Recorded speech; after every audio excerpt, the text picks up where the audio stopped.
you can do is just tell the truth and trust in the American people that over time they're going to know what the truth is. Yes, it is time for the truth.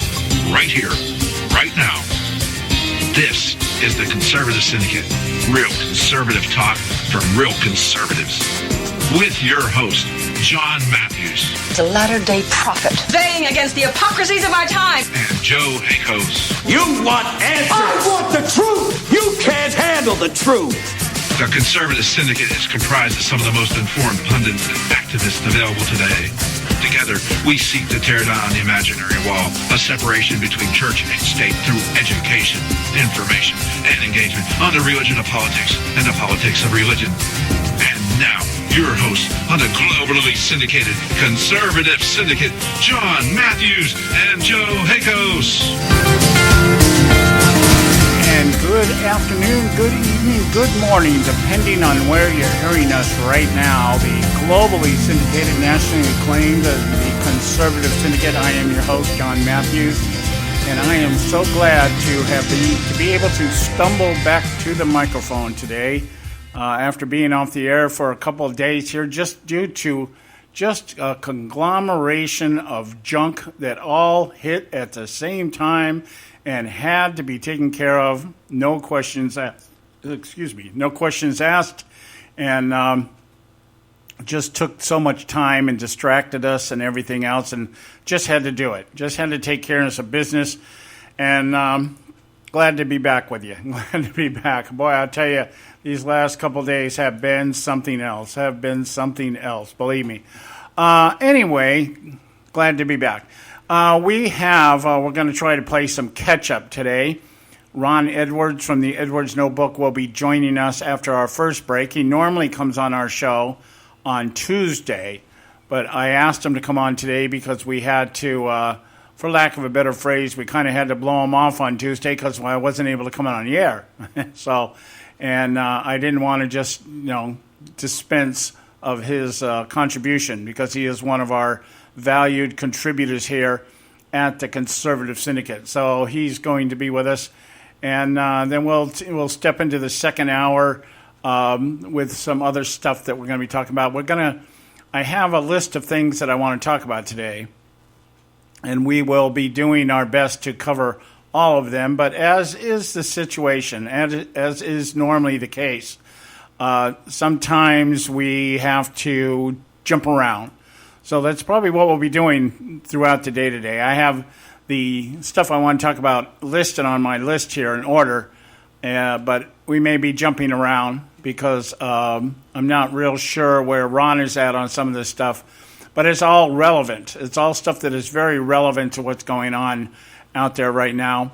And what I'm actually trying to do right now at this point in time is I'm trying to get deeper into some of the issues facing our country and not so much focusing entirely on what's going on in the primaries. The primaries, to me, are becoming very, very boring. And the reason they're becoming very boring is because everything is becoming very, very repetitious.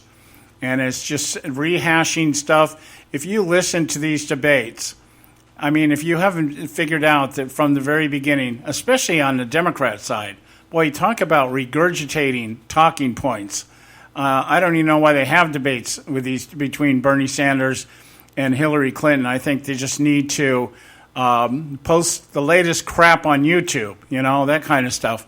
And the Republican side, of course, is just, the schoolyard brawl. And everybody kind of already knows who's going to win that, I think. And so now it's just a matter of posturing as to why they lost. And the GOP establishment has yet to come forward and acknowledge that they are the ones that created Donald Trump. There is no doubt about it. In the same way that the Democrats created Barack Obama, the GOP establishment created Donald Trump. And the two sides of the same coin, in my opinion. Neither one of them are good at what they do, good at what they say they can do, but very good at what they do, and that is deceiving, lying, spinning, whatever, making deals. There you go. The deal makers. They should go into business together, Trump and Obama, or Obama and Trump Incorporated. And so anyway, without going too far off, since this is our opening segment. So anyway, I don't know if you're aware of this. I wanted to bring it to your attention. We can spend just a couple minutes here on it, and that's all we'll really need to spend. But you'll remember on this show early last year, I believe it was, we started talking about this issue of net neutrality. And the idea behind net neutrality is basically the same thing as everything else that Democrats and liberals get involved in, and it's redistribution. This time, it's not only redistribution of wealth, it's redistribution of broadband. And so what's happening here, the net neutrality thing, the idea behind it is to make the internet access, make internet access accessible to everybody, no favoritism, meaning you're going to be able to get the same broadband bandwidth that you would get buying a 100 megabyte plan from Verizon as you would if you got a dial-up. And because dial-up is just too slow. And dial-up cheats you out of the opportunity to watch Beyonce bounce her butt when she's doing her videos because the stream might buffer and you might miss that kind of thing. And so the idea behind here is supposed to be, the pitch was or is, that it's going to be equal distribution of broadband. Well, obviously, when we talk about that kind of thing, the next thing we have to talk about is who's going to pay for it. And that is we, the taxpayers. Subsidies are going to be, or are being recommended now, to allow everybody to have equal access to broadband internet providers, the same speeds, that kind of stuff. No more free enterprise, no more competition, supply and demand. And the taxpayers are going to foot the bill here. FCC Chairman Tom Wheeler has asked for 1.5, let's see, what's the number here? A $9.25 monthly subsidies for low-income Americans so that they can get broadband internet access. I guess giving away those free phones and iPads, they forgot to take into consideration it takes bandwidth to run those things. So now they want to give away the bandwidth, and they'll do it by subsidizing low-income Americans with $9.25 subsidies. And this is a $1.5 billion program that taxpayers are going to pay for. Now, in order to do that, to actually be able to do that, the other side of the coin is that we have to also now talk about what's going to happen should the broadband become too expensive for the providers. And if they're going to be limited to these $9.25 subsidies with whatever else the guys can pitch in on, then what's going to happen is they'll start dialing back the speeds. So the issues behind net neutrality is throttling, which is reducing the speeds, up and down, up and down, up and down, and of course, slowing the speeds down, or providing or giving access to a less slower speed in order to compensate for whatever it costs, because $9.25 subsidies may not be enough to justify continuing to give everybody 35 to 50 to 100, that kind of thing. You need at least 35 to do anything decently. And I think with $9.25 a month might get you 15 meg, that kind of thing. So I just wanted to make you aware of what's going on here. The FCC is now asking for $1.5 billion so that they can give out $9.25 monthly subsidies to low-income Americans so that everybody can make sure they get to watch Beyonce's butt grind it when she's at the next Emmy Awards. Okay? Just so you know what's going on. And so anyway, we got to go to our first break here. When we get back, we'll get into today's festivities. I got a lot for you lined up. Stay with us right here at the Conservative Syndicate. Don't go away. You can catch all our archives at theconservativesyndicate.net. The Conservative Syndicate. Real conservative talk from real conservatives. When our water heater broke down last month, it was a nightmare. It took 5 hours for the plumber to show up, and he charged us a couple of $100 just to come out. Then it cost another $1,800 to put in the new water heater. By the time it was all said and done, I felt like I'd been taken. But what else could I do? The smartest thing you can do is get a home warranty from American Residential Warranty. Their home warranties pay to repair or replace all your major appliances when they break, and they will break, and at the worst possible time. Call American Residential Warranty right now for free information on home warranties starting at just pennies a day. Don't wait for your refrigerator to stop running or your ceiling fans to stop turning. Call American Residential Warranty right now. Ask how you can save up to 50% on washer and dryer coverage. Just call 1-800-790-5960. That's 1-800-790-5960. Again, 1-800-790-5960. Call now. Prices are for base buildings only. May not be available in some areas. Attention business owners, do you want a stimulus package that really works? Before you spend thousands of dollars more than you should on your next building project, listen to this. General Steel has a stimulus package designed to help you save as much as half the cost of conventional construction on your next building. As much as half. That's right. General Steel can save you thousands of dollars with a pre-engineered steel building designed for your business or church. How about a 50 by 100 foot building for under $30,000? So don't pay thousands more than you should without calling General Steel first and save as much as half the cost and time of conventional construction. With the projected demand for steel in Japan and China, prices may be skyrocketing. 877-927-3360. 877-927-3360. 877-927-3360. Folks, if you're like me, you don't place a whole lot of trust in today's media for the real truth and facts regarding the volatile world of finance and politics. When I want the real scoop on money, I go to the most trusted source I know, my good friend and colleague, Bob Cardosa. Bob is a noted expert with a PhD in international finance who airs his nationally known, globally syndicated show, Robert Cardosa Live, daily, Monday through Friday from 4 to 6 p.m. Pacific Time. With Bob, you'll get the right information at the right time from someone who knows his business and can help you make the right decision concerning yours. Again, Bob airs daily, Monday through Friday from 4 to 6 p.m. Pacific Time. Visit his website at robertcardosalive.com for information regarding stations and topics. That's robertcardosalive.com. Check Bob out. You'll be glad you did.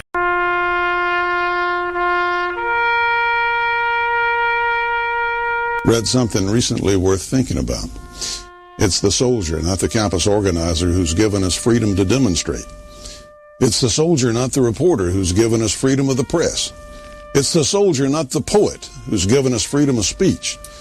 It's the soldier who serves under the flag, who defends the protesters' right to burn the flag. Isn't it time now to demonstrate that we support our troops? Were it not for the brave, there'd be no land of the free. Fred Thompson's message was brought to you by citizensunited.org.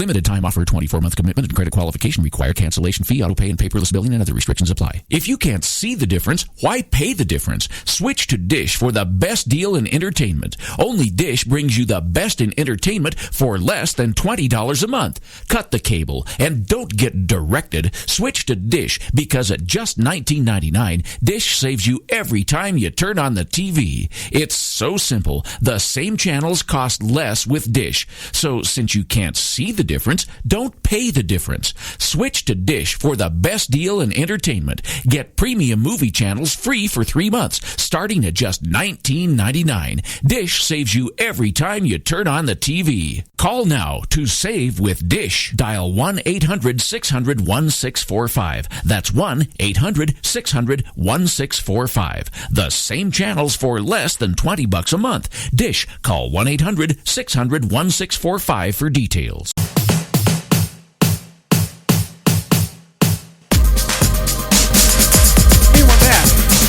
Welcome back to the Conservative Syndicate, Real Conservative Talk from Real Conservatives. I'm your host, John Matthews, and let me get my seat positioned here the way it's supposed to be. Okay, there we go. All right. Wow. Okay, let's see. What are we going to get into here?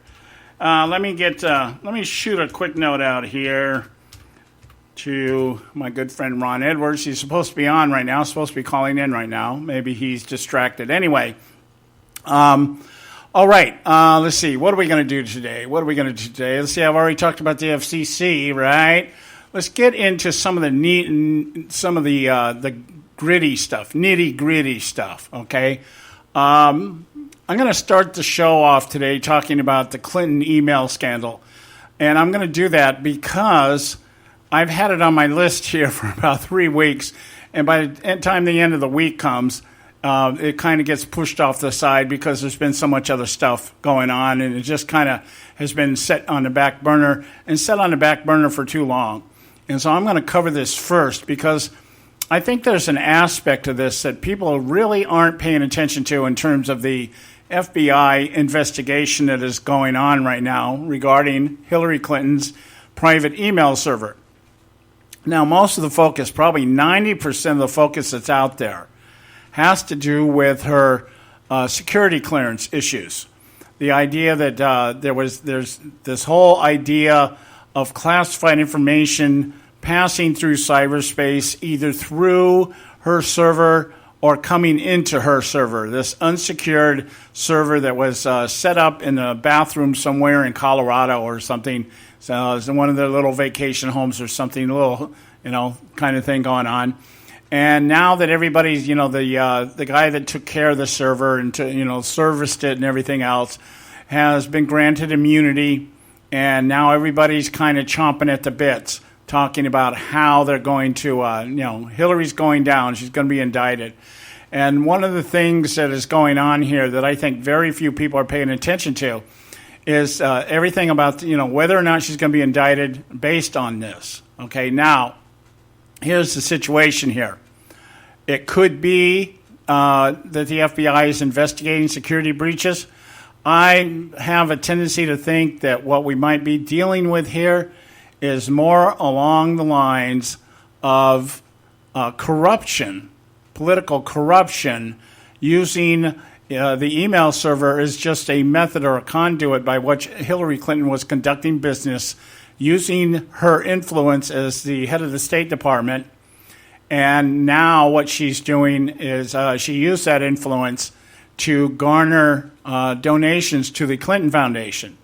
And I really something tells me that's what the FBI is looking at much more than security breaches. And the security breach is kind of like almost like a red herring to some degree. It's a thing that everybody out there in the media is talking about, but nobody's really, the FBI itself, who will not disclose what the investigation is about, is not giving us anything. It's not giving us anything. So we're going to follow that a little bit here, and let's see how do I want to approach this? How do I want to break this down? Well, I think what we need to do is let's walk it. Let's go a little fast forward and then walk it back. Let's walk it back a little bit here. And we'll go that route. We have Loretta Lynch is here we go. I just got a note from Ron here. I'm going to try to call Ron and get him hooked up with us here. So stay with us just here for a second, and let's see if we can get this thing hooked up here right. I don't know why my Skype keeps giving everybody a busy signal. Are you there, Ron? Host of the Edwards Notebook Commentary. I'm out blowing away the myths and revealing the truth. Oh, okay. I'm getting his message machine. Okay. Let's take care of it this way. All right. Okay. Let's try it again, and let's see if we can get him hooked up here. And it's ringing right now. Let's see if he picks up over there. Hello? Yeah, you there? Yes, I'm right here. Okay, I don't know why my Skype is telling everybody my line's busy. It's supposed to open up automatically and take your call. Okay. So anyway, how you doing? Great. Better late than never, eh? Good. Are you Yeah. Are you what have you been following so far, or what's hot on your plate? What have you been following the most? Well, we, like everyone else, have been following what's been going on with the debate situation, and these Republicans run amok, attacking one another, primarily attacking Mr. Trump. I know that the last time I was on, and you guys are not exactly exhibiting much friendship towards Mr. Trump, and you've got, valid reasons, but the way that little Rubio and even to some degree Cruz has been acting is really not helping out the situation if they're trying to get issues out there and to prove that they're a better candidate than Donald Trump, especially Rube, the little Rube. It has just been tragic. And so, in my opinion, it looks like the Democrats are sitting back salivating as the Republicans pummel each other and beat each other to whatever, to oblivion. And so, it's really suicidal what the Republicans are doing instead of really focusing on the bigger problem of all, and that is whomever the Democrats present as their nominee. And, the Republican establishment and everyone that just hates Trump. And, it's funny, the more they attack Trump and the way they're doing it, it really solidifies my opinion that maybe I'm right to support Trump, because to draw this much hate from such a variety of Republicans in this way, they're more attacking of him than individuals who are actually literally destroying this nation. And by the way, another thing that I've been following is some of the background of Mr. Cruz. As I've stated before, he supported that TPP, which by itself is helping to literally destroy this American economy. My home state of Ohio lost over 118,000 jobs in 2015 because in direct relation to TPP. And Mr. Cruz supported that. Now, his excuse was, I didn't read it. ¿Qué pasa? I not read. But he did. He knew what was going on. And so it's getting very interesting and very irritating at the same time.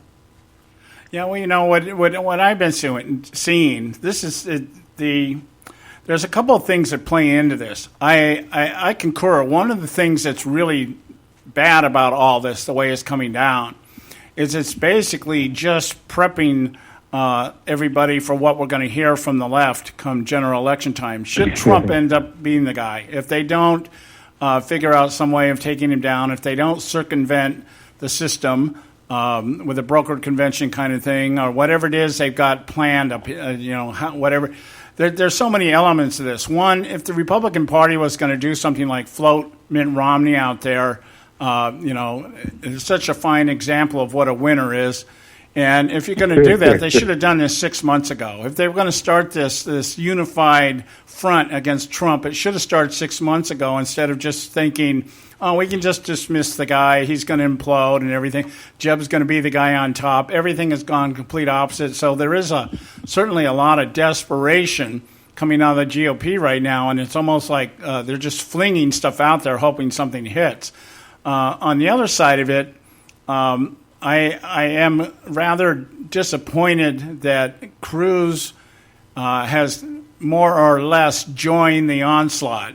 In the beginning, he had the right approach, and that's what was elevating him. He was staying out of all the name calling and the mudslinging and everything. And now he saw it fit to at least pick a stone up once in a while and toss it. Not like Rubio, who just is almost self-destructed here, but there's so many elements of this playing out and it appears to the Democrats' advantage.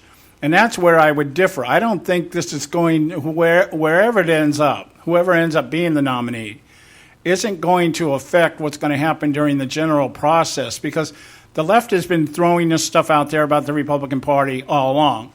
This idea that Donald Trump, because he won't disavow David Duke, is minor stuff. David Duke is irrelevant. The KKK is irrelevant. Nobody pays attention to these people anymore. It's just that it's good headlines. And instead of coming out and doing something like saying, hey, let's look at how the KKK started.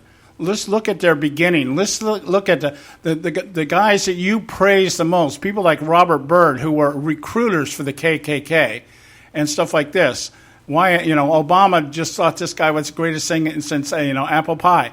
So it's like, why, instead of doing that, the Republicans are doing what they always do. They're just, they're remaining silent on articulating their views, and they're spending all their time just attacking the other person. So there's a lot of things playing out on this that I just find disturbing, but it's almost like commonplace also. Why would we have expected anything other than this, really, when you think about it? And that's the sad point, that this is what we expect. Yeah, that's the sad part, is that the Republican Party today, I think, and the reason I think they're so desperate, they really don't want to govern.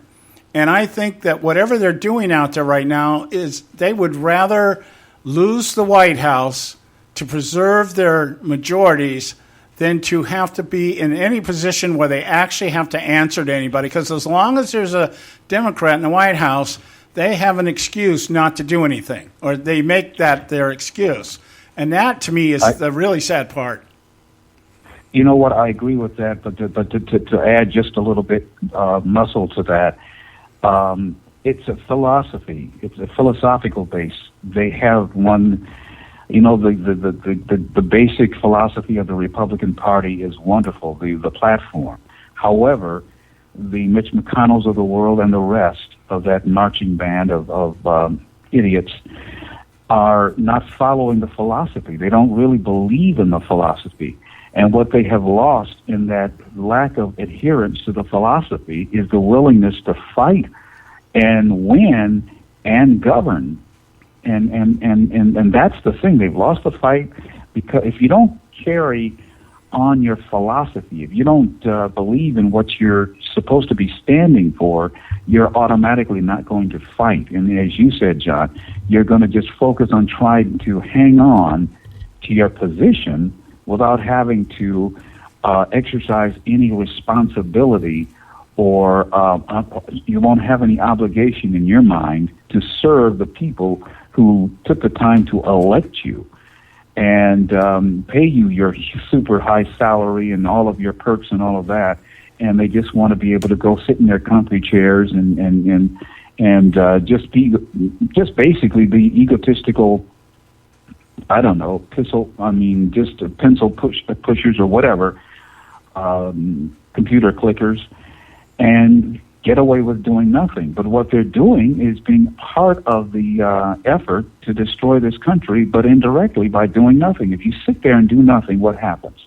The other side gets to get away with doing whatever they want to do, and for the most part, the left wants to destroy this country, and they're getting away with it without any real opposition from the Republican Party, whether it's Paul Ryan, whether it's the majority of Congress itself.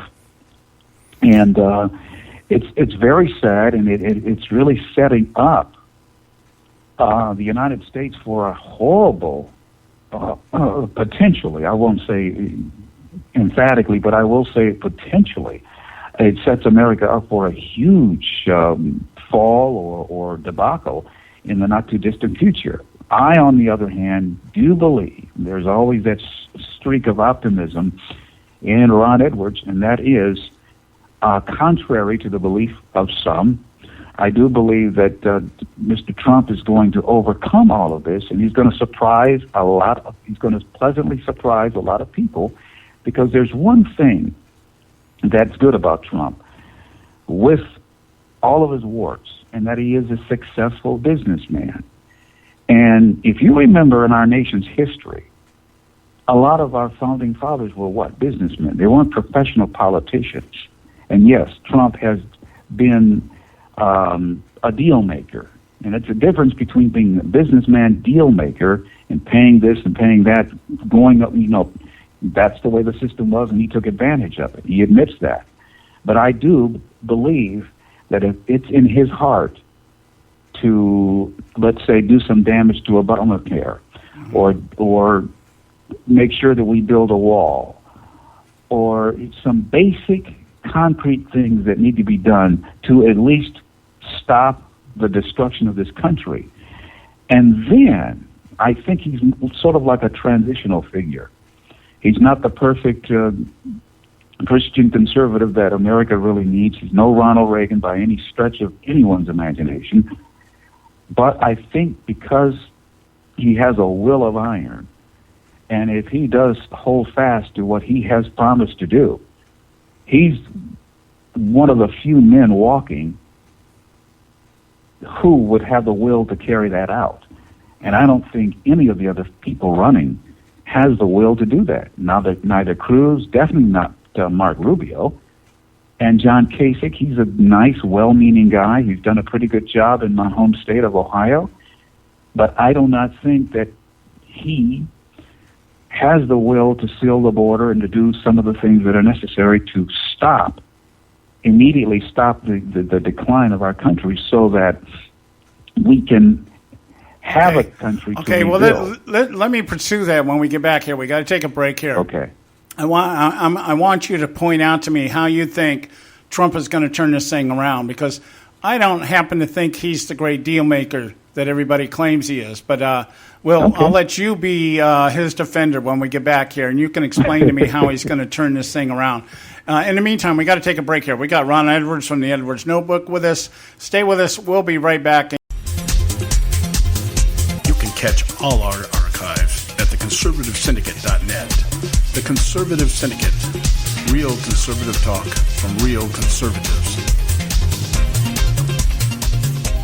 Limited time offer, 24-month commitment and credit qualification require cancellation fee, auto pay, and paperless billing and other restrictions apply. If you can't see the difference, why pay the difference? Switch to Dish for the best deal in entertainment. Only Dish brings you the best in entertainment for less than $20 a month. Cut the cable and don't get directed. Switch to Dish because at just $19.99, Dish saves you every time you turn on the TV. It's so simple. The same channels cost less with Dish. So since you can't see the difference, don't pay the difference. Switch to Dish for the best deal in entertainment. Get premium movie channels free for 3 months, starting at just $19.99. Dish saves you every time you turn on the TV. Call now to save with Dish. Dial 1-800-600-1645. That's 1-800-600-1645. The same channels for less than $20 a month. Dish. Call 1-800-600-1645 for details. Attention taxpayers! If you've received a notice from the IRS or state, do not ignore it. It's also a big mistake to try and handle your tax problem on your own. If you owe back taxes, it's a fact that the government has the power to take everything you own, including your home, business, wages, savings, and your freedom. But here's the good news. There's a special toll-free tax hotline set up especially for you. This tax hotline will tell you about new programs that are geared to help you dramatically settle, reduce, or eliminate what you owe. But you have to call now. Take down this number or put it in your cell phone. But call 866-761-0959. 1-866-761-0959. When you call, you get free information on how you can reduce or eliminate back taxes, including penalties and interest. You can also be helped if you have unfiled returns, a tax lien, wage garnishment, bank levy, or if you've been entered into a payment plan but can't make the payments. Don't make the big mistake in thinking you can ignore or handle your tax problem on your own. You can stop the collection process immediately. Call this special tax hotline today for free info at 1-866-761-0959. That's 1-866-761-0959. 1-866-761-0959. Term life insurance.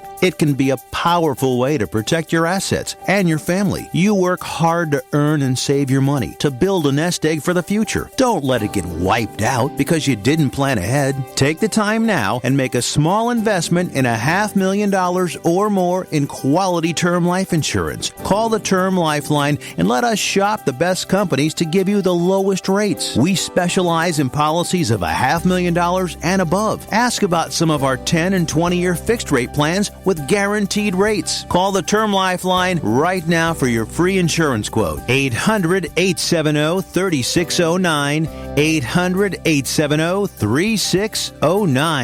You owe it to yourself to protect your family and your assets. Make term life insurance part of that plan. Call the Term Lifeline right now. 800-870-3609. 800-870-3609. Our water heater broke down last month. It was a nightmare. It took 5 hours for the plumber to show up, and he charged us a couple of $100 just to come out. Then it cost another $1,800 to put in the new water heater. By the time it was all said and done, I felt like I'd been taken. But what else could I do? The smartest thing you can do is get a home warranty from American Residential Warranty. Their home warranties pay to repair or replace all your major appliances when they break, and they will break, and at the worst possible time. Call American Residential Warranty right now for free information on home warranties starting at just pennies a day. Don't wait for your refrigerator to stop running or your ceiling fans to stop turning. Call American Residential Warranty right now. Ask how you can save up to 50% on washer and dryer coverage. Just call 1-800-790-5960. That's 1-800-790-5960. Again, 1-800-790-5960. Call now.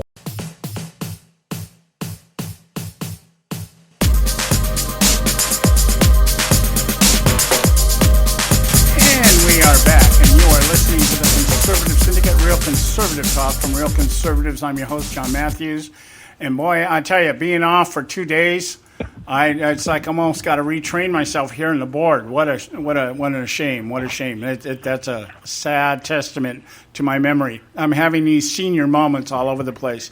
We got with us Ron Edwards from the Edwards Notebook today doing his contribution on our show. And Ron, you had mentioned before the break that you think that Donald Trump is going to, he's got the chutzpah to be able to pull this thing together.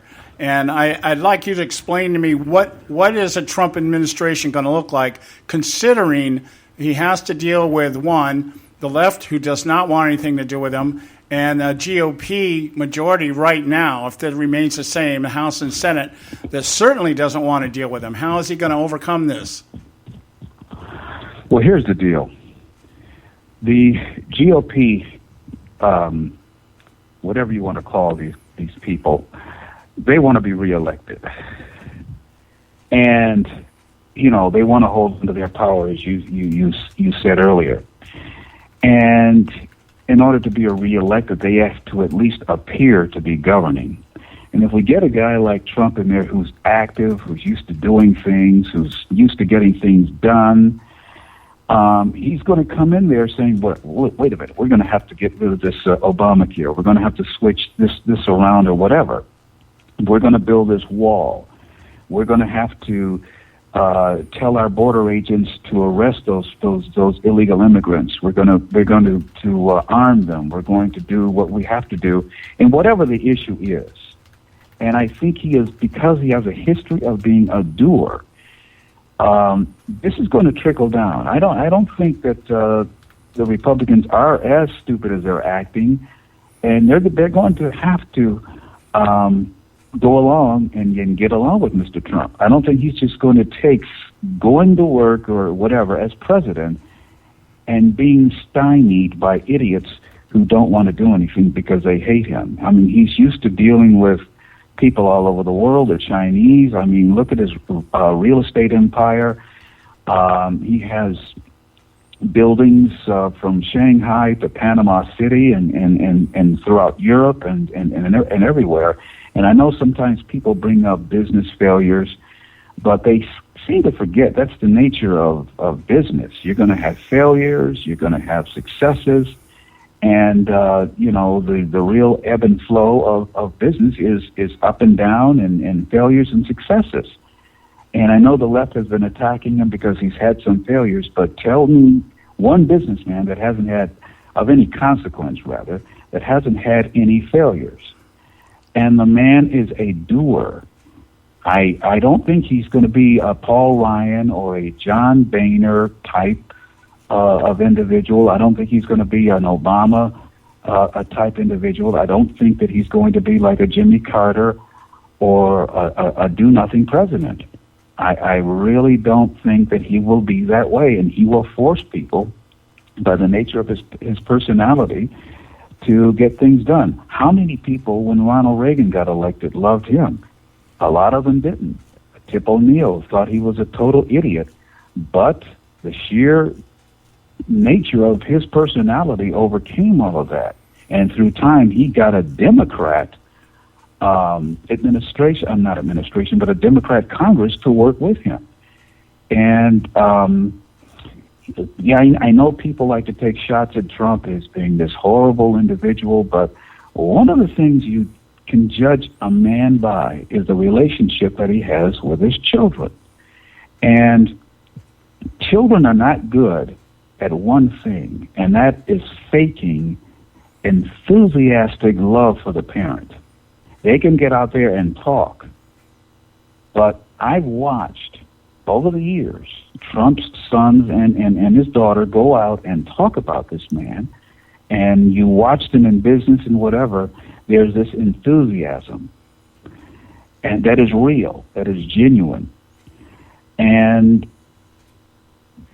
that in itself says something great about the individual. I know many great Christian people that do not have that type of a relationship with their children who want to do what their dad is doing because they love their dad so much they want to get into this business and do what he's doing and grow it with him.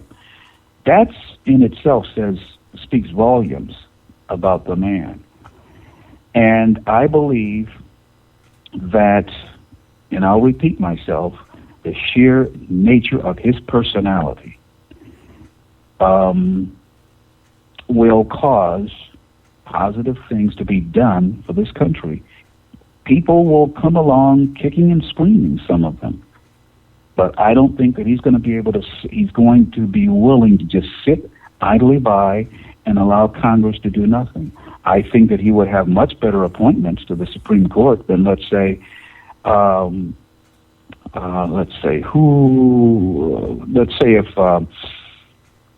Mr. Brillcream or Mr. Marco Rubio or whomever. I know what he said about his sister, but I don't think that he's stupid enough to appoint his sister to the Supreme Court. I really don't.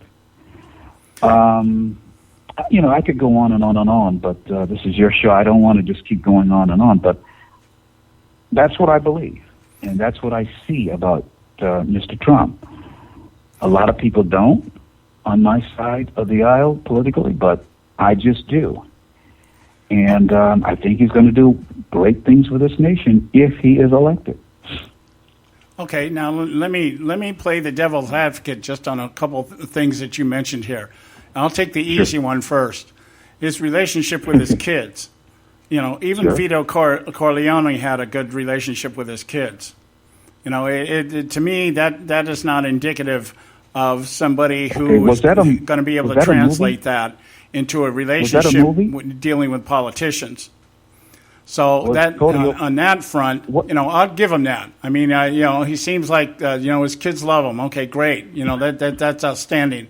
But I don't see that as being indicative of something that he's going to be able to use and translate that into a relationship with a Congress that, for all intents and purposes right now, are donning suicide vests and willing to blow the whole party up to keep him out of the White House. And I just don't see them wanting to go along with anything that Trump wants to do, whereas I believe they would be very, very friendly with a Hillary Clinton. I think they'd rather have Hillary Clinton in there because they can continue their Obamanism. And that's really the problem here, is that we keep presuming and presupposing that the representatives that are sitting in the GOP today give a damn about what's going on in our lives and what it is we've elected them to do. I think that they're totally absent of that.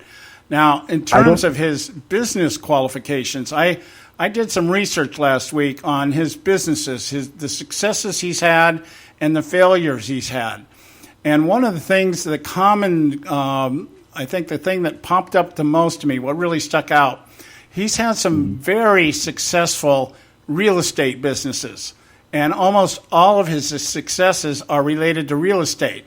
And the amount of money that we're talking about here, $400-500 million to renovate a hotel or to build Trump Towers and all these other things that he's done, involves other people other than him and involves investors. So there is the ability, he's not out there leading the crowd. He may be the one standing at the head of the desk, but there is a board making decisions here, and that's a collective arrangement. But when I look at his other enterprises, Trump Airlines, Trump Vodka, Trump Casinos, the game he tried to put out here, Trump Magazine, Trump Steaks, the search engine, GoTrump.com, Trump University, Trump Mortgage.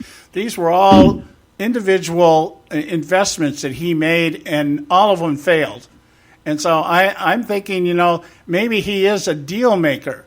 But here's where we go to my last point here.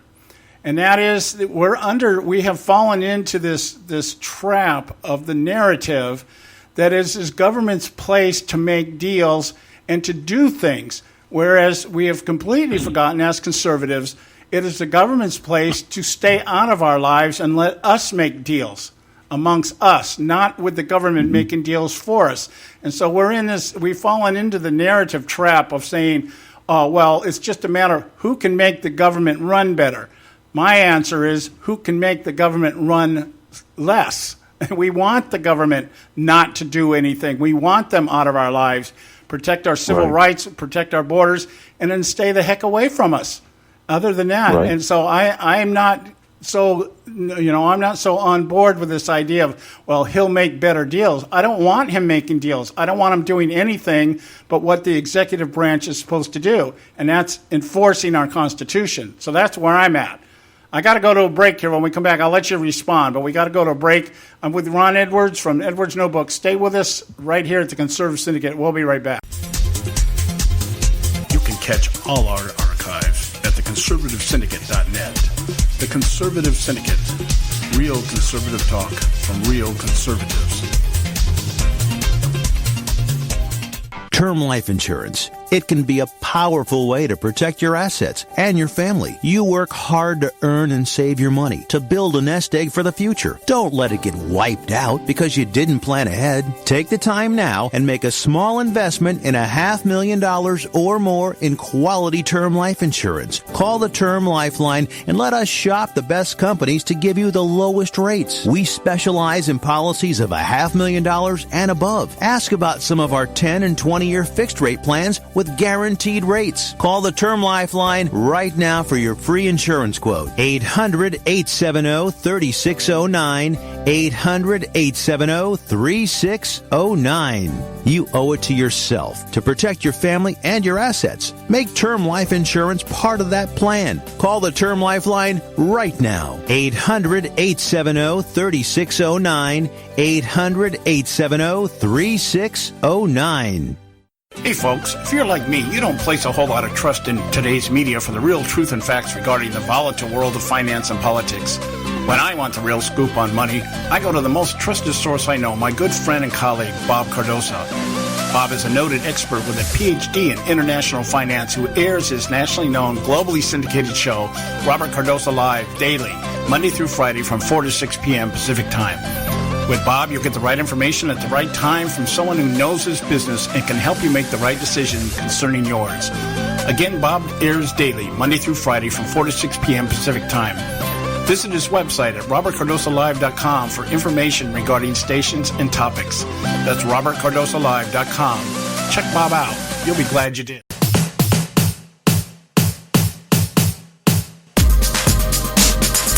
Hey, we're back, and you are listening to the Conservative Syndicate. We want to remind you, take time to visit our website on your off time, theconservativesyndicate.net, and you can check out our archives. You want to listen to this show again or any of our archives out there, find out about our panel and what they're about, who they are.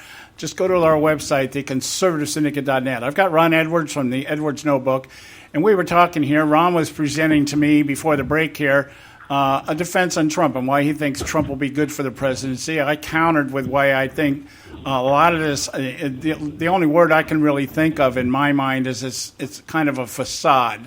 I do not buy into the narrative that Donald Trump is not a politician. He is a politician who's never run for office before. He, by his own admission, has made deals and makes deals and has a lot of friends in politics and has contributed to all of them because when he pays money, they respond. Those are his own words. So I'm not buying into this, that this guy is some kind of outsider. I believe he's got a very populist agenda, and I think he might even be able to do some things. I just don't think he's going to be able to do everything that he says he's going to do because I don't think Congress is going to go along with him. I just do not see that. But I wanted, in the time that I've left with you, Ron, I wanted to just kind of take where we're at here and go one step further. As somebody who is an evangelical Christian conservative, one of the things that I have picked up on with Trump is that he is pulling in, at last count, about 35% of the evangelical vote. And this is a man who cannot even recite a verse from the Bible, but tells us he's a very good Christian. And so I'm going to give him the benefit of the doubt. I'm not going to debate whether he's a good Christian or not. I would like your opinion. Is everything that you said during your segment today, is this why you think he is attracting a third of the evangelicals out there that are voting?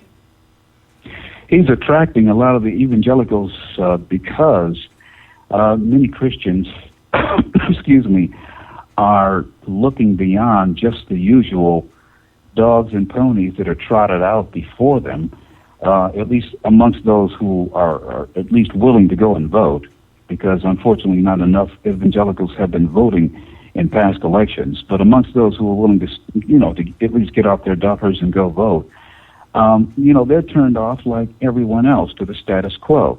And you said something earlier about Congress not being willing to work with Trump. Well, by the way, last time I checked, they would not be that much more eager to work with Ted Cruz if he were to be elected. And any individual like Cruz who supported TPP and then lied and says, oh, the reason why I voted for it is because I didn't read it. Well, he's known for reading everything, and he's known as being one of the most intelligent and most read individuals in the entire government. So for him to sign on with something that is now costing hundreds of thousands of jobs amongst just a few of our states here in this great nation is kind of disingenuous. And some of the other things you mentioned about Trump, he's had some failures and he's had some successes, as I pointed out. And you also mentioned about a board. Well, guess one thing I know about concerning business. In order for you to attract a board, and I'm sure that the board members that he has are heavy hitters, to attract them, they've got to see a vision. They've got to see that you've got your stuff already on the ball to even get involved. And if he is attracting these large investors, they see something in him. They're not going to give their money to someone they don't like, that they don't see, that they don't believe has a vision, that they don't believe is a leader. And these things are what Trump has proven to be in many circles. And I don't think that he's going to be able to get every single thing that he wants done. Even my favorite president did not do that. Ronald Reagan, the best one during at least my lifetime. But if he gets a few of the fundamental things done, such as sealing our borders, such as getting our military rebuilt, because right now, John, I looked the other day at a list of the top 20 or the 20 most powerful militaries in the world. I had to rush out of there, but I got down to number 7. Got to 7 in the United States. I hadn't read the United States yet. That's how far our military has gone down. Yeah. I believe that he would also be better for our veterans. They're being so abused and so mistreated now under this imam in the White House. It is just abysmal. And I do believe that he will seal that border. I really believe he will take action. And he will have a persuasive way with a lot of these goats or gumps that are sitting around in Congress and to get things done. Because, Congress, they hated Reagan. They hate every good president that comes along. And I'm not going to say right now if Trump, I believe that he'll be a decent president. And as far as some of the basics, building the wall, rebuilding the military, making things, helping out our veterans. And by the way, check out his tax his ideas for our tax code. Larry Kudlow said that that's the best plan of all. And I did take the time for myself to go look at his tax plan on his website, and I said, oh by golly, I wish he would talk more about that in these debates, but he's fending off little Chihuahua Marco off his ankle all the time, so he doesn't have a chance to get into some of these issues. So as far as evangelicals are concerned and why they're being persuaded, like me, I'm an evangelical. Look, why am I going to continue to go with Tweedledee and Tweedledum, Hillary or Cruz or Marco or Kasich? I mean, more of the same. Guaranteed failure. Okay, so if nothing else, we're taking a chance on someone who is at least speaking our language. And by the way, some of the subjects that are being vocalized and talked about would not even be on the table had Mr. Trump not even brought some of these things up. And they still try to twist it when he's been saying consistently, dealing with illegal immigration. And every time you watch Megyn or whomever, they just say, well, Trump's against immigration. When you're dealing with that, when they just change your subject that you're talking about, that no one else, including the Cruisemeister, was really talking about with any force or vigor until he brought it up with vigor. And so that is why I believe that Trump, for this time, will be the better president out of who's running now. Well, I guess my position is, if Trump takes the nomination, then I will vote for him. I don't have a problem with that. I just don't happen to think he's the best guy for the reasons that I laid out. I don't think that he would have any more success with Congress than Cruz will. I would concede that Cruz will have a tough time getting Congress to do anything that he wants. But in terms of actual, I don't mean to cut you off, but I gotta say this. Please forgive me for cutting in. But sometimes you can judge a man by his enemies as well as you can judge a man by his friends. And just like, and trust me, I'm not comparing him to Ronald Reagan at all, but just like with Ronald Reagan when he was running, around the world, these despots and these enemy nation leaders around the world were talking smack. I'm finding the same thing going on right now with the prospect, just the prospect of a Trump. You're hearing wolf tickets. You're seeing these wolf tickets being sold by Vicente Fox. You hear sniping from other leaders around the world. Well, not leaders, but dictators around the world, grumpy little dictators talking smack about the possibility of Trump. Okay, to me, that is a good thing because they don't mind. They don't mind a Rubio or a Kasich, Mr. Hey, make friends with Kool-Aid Kasich. I mean, Kasich means well, but he's not the man. He's not somebody we need right now. He needs to stay right where he is in Columbus. And so based upon that even, that is another reason why I think we need to go with Trump right now. If you piss off the enemies in the way that he's doing, just by the prospect of his being the next president, that he's troubling to our enemies. So that's a good thing. All right, I got to interrupt you because we're out of time, but I hate to do this right at the tail end of this, but while you were talking, I looked it up, and Cruz did not vote for the TPP. Nobody's voted for the TPP yet. You were talking about the Trans-Pacific Authority, which was the fast track for Obama to be able to negotiate. Cruz supported it up to July, but he did end up voting against it. So I want to put that out there. But that aside, I understand your views, and I'm not really in disagreement with them. I understand what is driving this election this time around. It is the disgruntled voters out there, evangelical, non-evangelical. I mean, it's transgressed ideological, theological, cultural lines, and that in and of itself, I think, is a good thing. because perhaps we can finally get to a place where we can start finding some common ground. But anyway, you got about 30 seconds here. Yeah, I need you to promote your website. Yes, please go to theronedwards.com, theronedwards.com, and you can check me out on Facebook, the Ron Edwards public page as well, public figure page in Facebook, and also I'm in Twitter and LinkedIn as well. So there it is. All right, my friend. I thank you so much for coming on. And sorry about Tuesdays. Just things are just erratic right now. But anyway, we pray for your wife, and I hope she's doing well. We'll talk to you your next segment.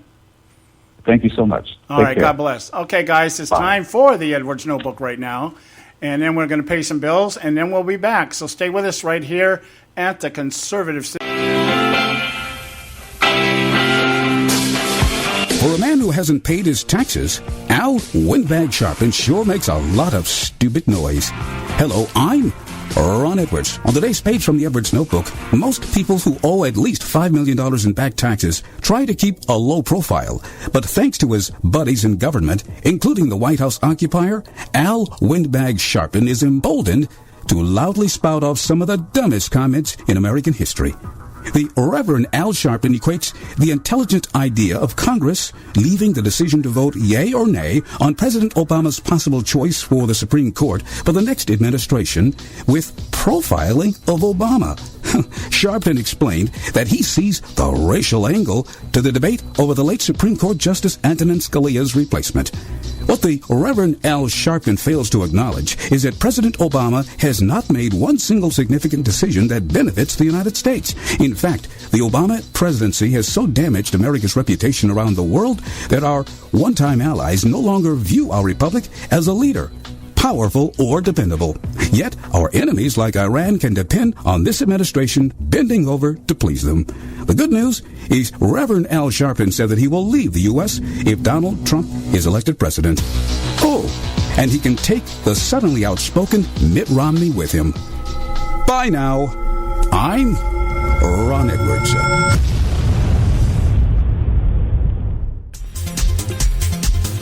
You can catch all our archives at theconservativesyndicate.net. The Conservative Syndicate. Real conservative talk from real conservatives. When our water heater broke down last month, it was a nightmare. It took 5 hours for the plumber to show up, and he charged us a couple of $100 just to come out. Then it cost another $1,800 to put in the new water heater. By the time it was all said and done, I felt like I'd been taken. But what else could I do? The smartest thing you can do is get a home warranty from American Residential Warranty. Their home warranties pay to repair or replace all your major appliances when they break, and they will break, and at the worst possible time. Call American Residential Warranty right now for free information on home warranties starting at just pennies a day. Don't wait for your refrigerator to stop running or your ceiling fans to stop turning. Call American Residential Warranty right now. Ask how you can save up to 50% on washer and dryer coverage. Just call 1-800-790-5960. That's 1-800-790-5960. Again, 1-800-790-5960. Call now. Prices are for base buildings only. May not be available in some areas. Attention business owners, do you want a stimulus package that really works? Before you spend thousands of dollars more than you should on your next building project, listen to this. General Steel has a stimulus package designed to help you save as much as half the cost of conventional construction on your next building. As much as half. That's right, General Steel can save you thousands of dollars with a pre-engineered steel building designed for your business or church. How about a 50 by 100 foot building for under $30,000? So don't pay thousands more than you should without calling General Steel first and save as much as half the cost and time of conventional construction. With the projected demand for steel in Japan and China, prices may be skyrocketing. 877-927-3360. 877-927-3360. 877-927-3360. Folks, if you're like me, you don't place a whole lot of trust in today's media for the real truth and facts regarding the volatile world of finance and politics. When I want the real scoop on money, I go to the most trusted source I know, my good friend and colleague, Bob Cardosa. Bob is a noted expert with a PhD in international finance who airs his nationally known, globally syndicated show, Robert Cardoso Live, daily, Monday through Friday from 4 to 6 p.m. Pacific Time. With Bob, you'll get the right information at the right time from someone who knows his business and can help you make the right decision concerning yours. Again, Bob airs daily, Monday through Friday from 4 to 6 p.m. Pacific Time. Visit his website at robertcardosolive.com for information regarding stations and topics. That's robertcardosolive.com. Check Bob out. You'll be glad you did.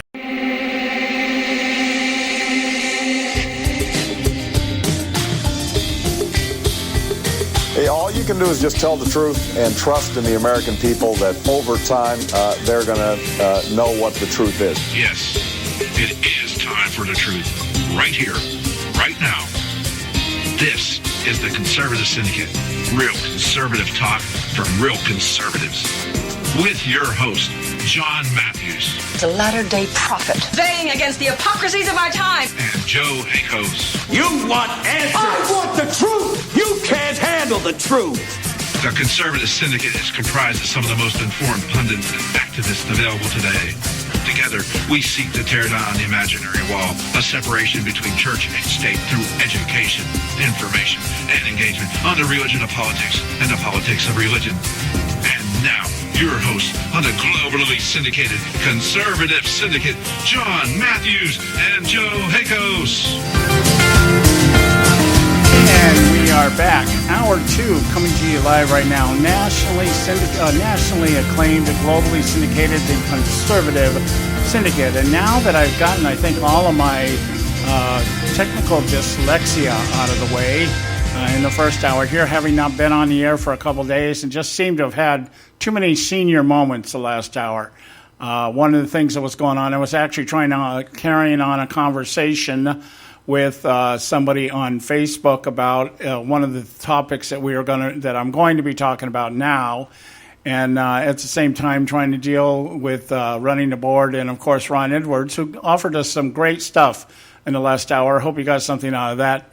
And this deal about evangelicals and Donald Trump, and I'm going to spend some time talking about that today, because I think in much the same way that many Christians today hide behind God's robe when it comes to confronting things out there in the world that make them feel uncomfortable. I think in some ways that's what Trump represents to many evangelicals. But there's more to it than that. It's just, this isn't, although I understand what's driving the fervor, I understand because I am right there with everybody else when it comes to the feeling of marginalization, disenfranchisement, non-representation, whatever phrase you coin to describe your discontent and anger at what's going on in our government today. And whoever you blame for it, whether it be Barack Obama, Hillary Clinton, Mitch McConnell, John Boehner, and now Ted Cruz or Donald Trump, whoever you want to blame for it, it's all relevant. It's all relevant. But I happen to believe that if we really cut away all the shrubbery and all the cover and we remove the facades and we are really in an honest, intellectual, spiritual debate as to what is the cause of our problem, we need to do nothing else but look in the mirror, because the person staring back at you is the one that has allowed this to happen. We are the ones that have let our elected officials run around unchecked, assuming that they're doing what they're supposed to be doing, and now finding out, Barack Obama exposed that. Barack Obama did expose what the GOP has become. It has been for a number of decades, but what it actually has, it exposed it. And that is a bunch of superficial, lying, cheating people, no better than the liberals that we sit here and bash on a daily basis. It's just a different method, a different package with the same content. And that is self-preservation, pandering to special interest, and getting qualified for their lobbyist or special interest job once they leave office. That's what's been going on now for at least 3 decades, perhaps even longer than that. on a very large degree. It's always been in politics, for sure. But it's just is accelerated over the last 3-4 decades. And we have been oblivious to it. We have been ignorant of it. We have looked the other way when we felt uncomfortable about it. And that is much of what I see today in the evangelical demographic that's out there. This caught my attention.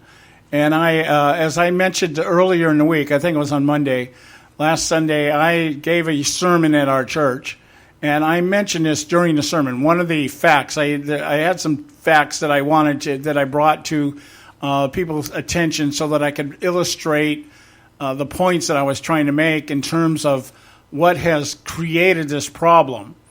And in the church, as far as the church goes, there's a lot of misconception today as to what Christianity looks like, what it sounds like, and how it operates in much the same way that a lot of people have forgotten how politics is supposed to work and how government is supposed to function.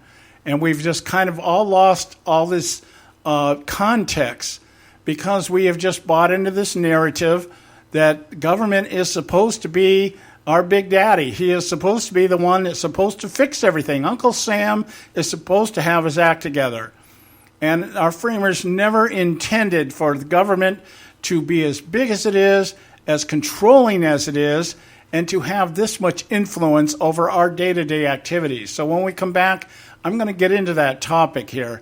The evangelical support of Donald Trump is something that has me probably more troubled than anything else that's out there, anything else that's going on right now, because it is a reflection of the moral gauge of how we look at the world.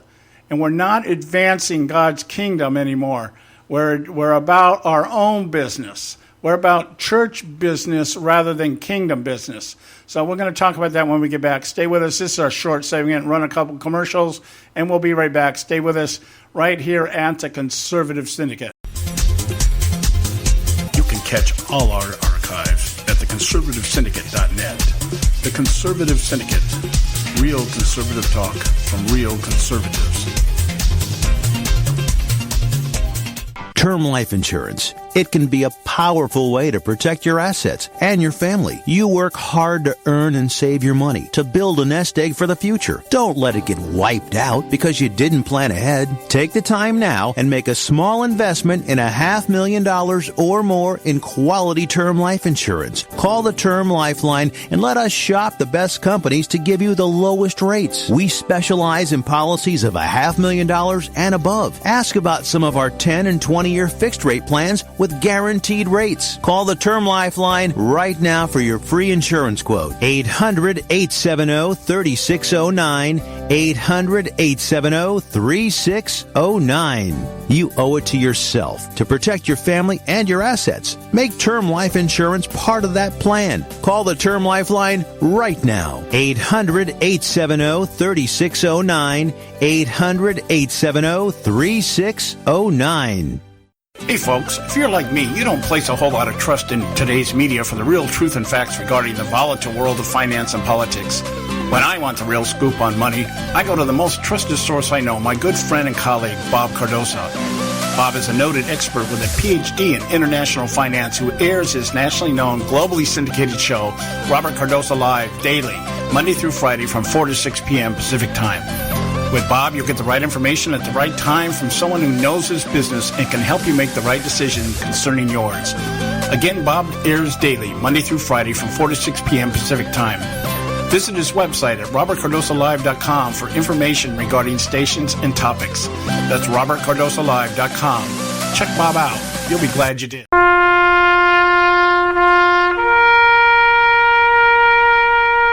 Read something recently worth thinking about. It's the soldier, not the campus organizer, who's given us freedom to demonstrate. It's the soldier, not the reporter, who's given us freedom of the press. It's the soldier, not the poet, who's given us freedom of speech. It's the soldier who serves under the flag, who defends the protesters' right to burn the flag. Isn't it time now to demonstrate that we support our troops? Were it not for the brave, there'd be no land of the free. Fred Thompson's message was brought to you by CitizensUnited.org.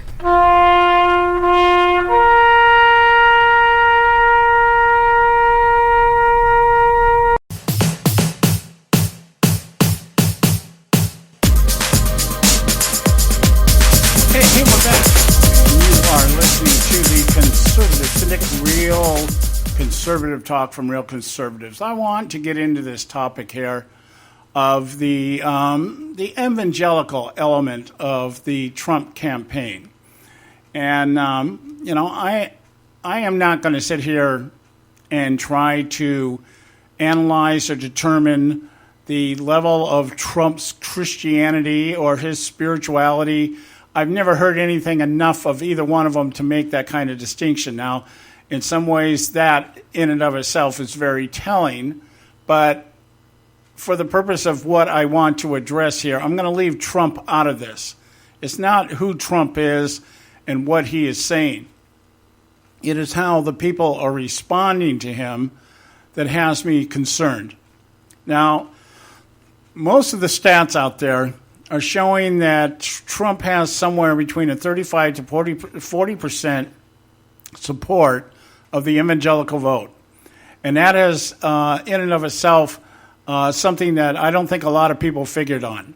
I think most people, if we're really honest, if we're going to go down the templates and, just the normal process of things, and this election cycle certainly has broken all the rules on very many different levels.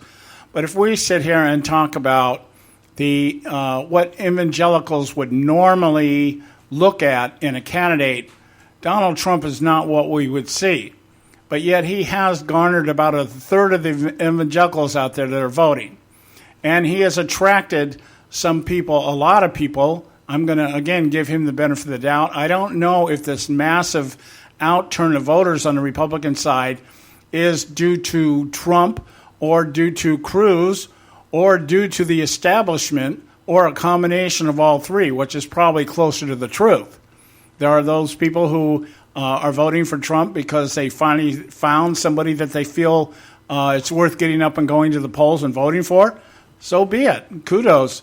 There are those that are voting for Cruz because they want to see some type of moral fabric reestablished and restored in our country and the way that we operate on things, some traditionalism restored and things like that. And so be it.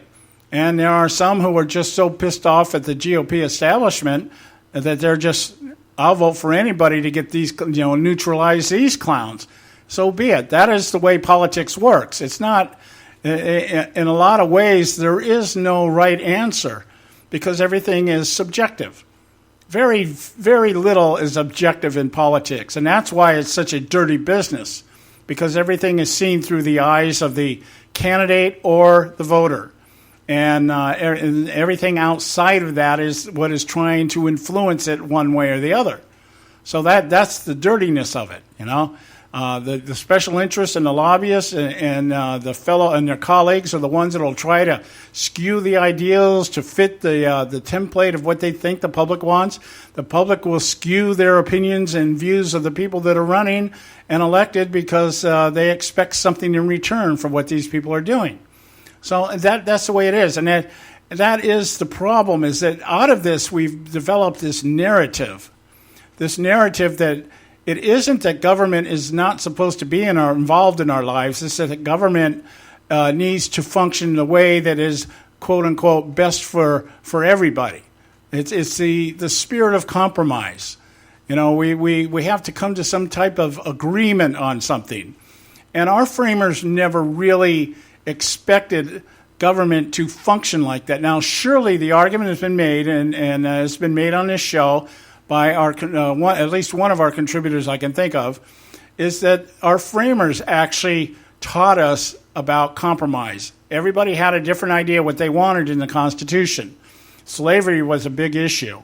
Well, what type of government? Were we going to be a republic? Were we going to be a monarchy? Were we going to be nationalistic? How is this going to be set up? And they came through with a compromise, and what they all felt was the best thing for the country, or for this birthing of this nation, and to get it established and get it running and get it functional and doing something. And that meant everybody gave up a lot of their own little ideological, maybe even theological slants on things. That said, it never was supposed to get to the point where the government begins to battle over how much they're going to control our lives. See, that's where I think the narrative is today, and I don't think that was what the framers had in mind, how much the government is going to control our lives. I believe it was more, how much is the government going to stay out of our lives? And how important is it that the states determine what goes on? And even at the local level, what goes on, not a centralized, nationalized government that is going to try to be all things to all people, try to resolve every little spat that's going on in every single community as we see today. This thing with the Flint, Michigan water thing is a perfect example. Here, the Democrats, their solution to this problem was caused by government corruption at a state level. So let's bring the federal government into it. Let's throw a bunch of money at it, and we'll fix it. When all you're going to be doing is bringing in the same type of people to address the problem, and everybody at the federal level is going to be saying, what can I get out of this?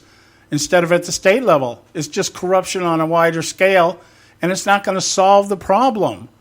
They're going to start regulating, and of course, if we start regulating in Flint, Michigan, because of lead in the water, well, then we have to also make sure that no other communities have lead in the water. So what are we going to do?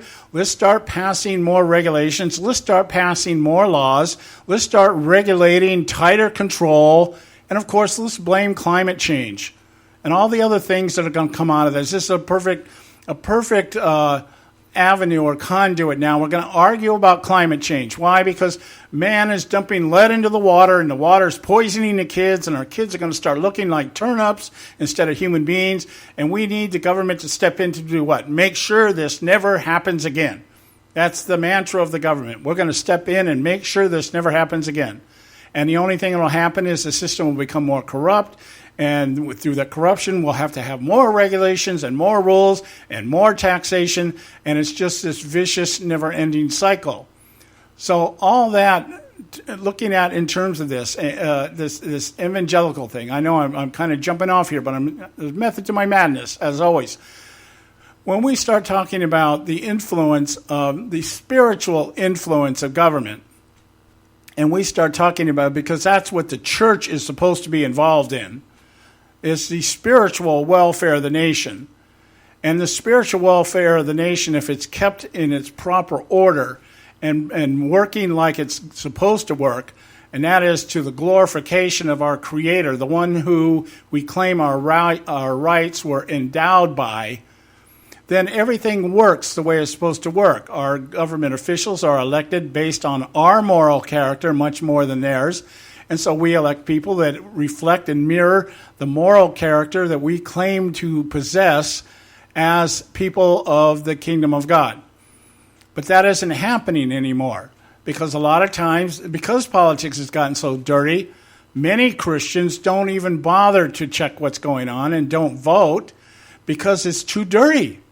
The thing is that, see, Christians have this tendency, evangelicals especially, to isolate themselves from the evil in the world, when in fact we were told by our Lord and Savior, the one that we proclaim, our Lord and Savior, to go out into the world and make disciples of all nations. We were told to go out into the world and be witnesses to Jesus Christ, not to look at what's going on in the world and say, oh my goodness, this is nasty, this is unholy, this is dirty, this is, I don't want to be tarnished with this. I don't want to get muddy with these people, these pagans, these haters. And so we just have withdrawn. And so what's happened is we left a vacuum. The vacuum has allowed the godless, who will always take, if given the opportunity, they will always steal, kill, and destroy, given the opportunity. And we have remained silent. We've been complicit through our silence, and then hoping that God will fix it. So now somebody like Donald Trump comes along at just the right time, and he's out there just saying all the right things, and everybody's hearing it and going, yeah, by golly, something's got to happen here. Yeah, the wicked have taken over the world. Well, we let the wicked take over the world. And now what we're doing is we're joining forces with the wicked. Let's elect a man who just knows how to talk and knows how to insult because he's a good businessman. He's a good businessman, and that's what we need. We need a good businessman to do what? Restore our economy so we can start buying all our stuff again. And we can start building our homes again. And we can start stashing away our bank accounts and all this other stuff. Completely devoid of the moral character that we need for any of this to make any difference. Because God is not going to bless us outside of his terms and conditions. And his terms and conditions are obedience to him first, acknowledgement of him first, put me first, and I'll lead you down the path. Not, you know what, I'll give you what you want just because you're a bunch of screaming brats and you think that you're entitled to it. That's not how it works. So this is what I have a problem with the evangelical vote. Do I fault them for their anger? No. Do I want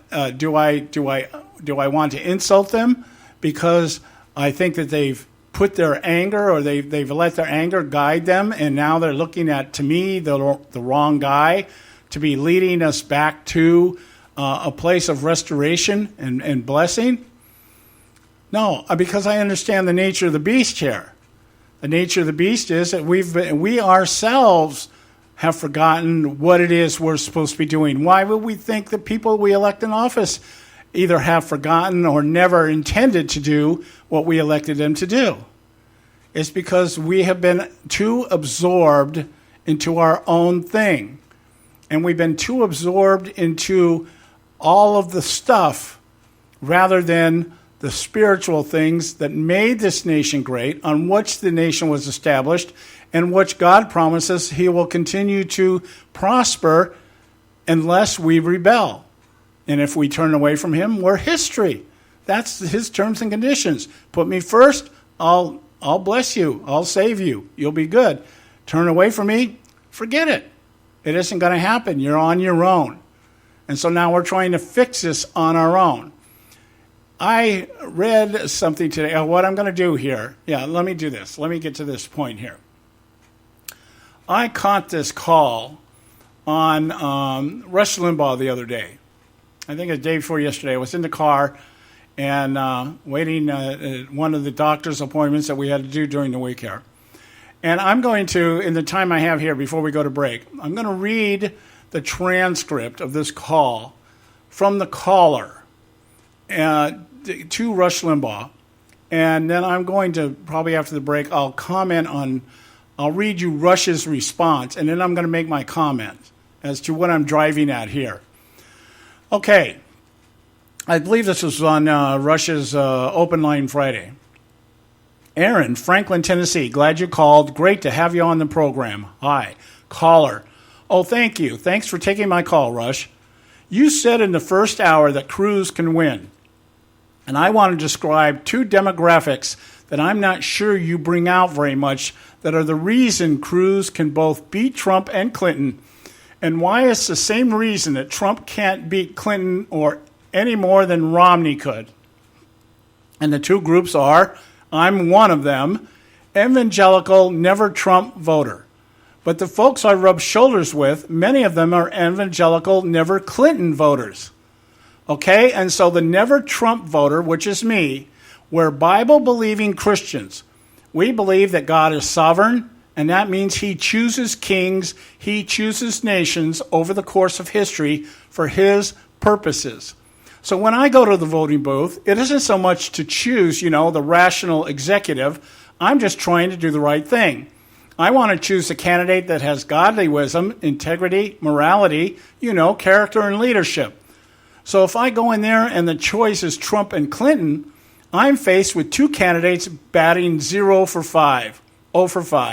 I'm not going to dignify either one of them, and I'm not going to rationalize, and vote for the repugnant indecency of Trump just because the pervasive criminality of Clinton is worse. God will take care of that. I want you to remember that comment. God will take care of that. So that's the constituency that I'm in. But many, many more of my friends are more evangelical, never Clinton voters. And I think when you talk about the great support for Trump, I'm not so sure, and I think South Carolina is an indicator that half of Trump's support is really very thin. And they're only going that way because he has momentum, and they dislike Clinton more. So what Aaron from Franklin, Tennessee is saying here underscores what I'm starting to get to. And that is that as a Bible-believing Christian, he believes, one, that he needs to vote for the person that has godly wisdom, integrity, and morality, character, and leadership.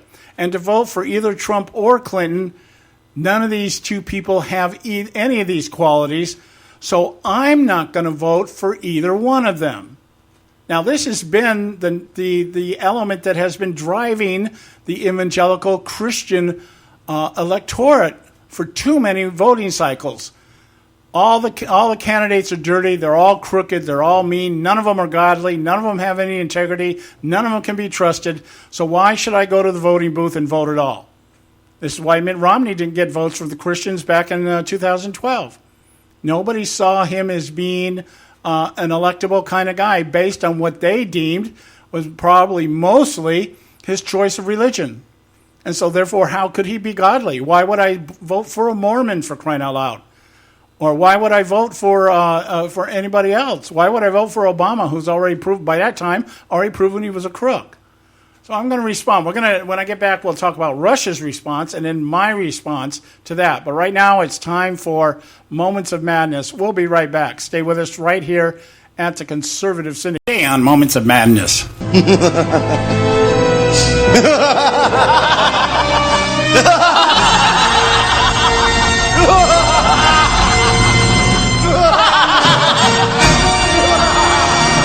As the Trump campaign continues to wreak havoc, like a disgruntled elephant escaping the circus from its cruel ringmaster during the main event, the astonishment on display of the now decades-old GOP establishment, yes, it has been around that long, reminds me of Mel Brooks' 2005 film, The Producers.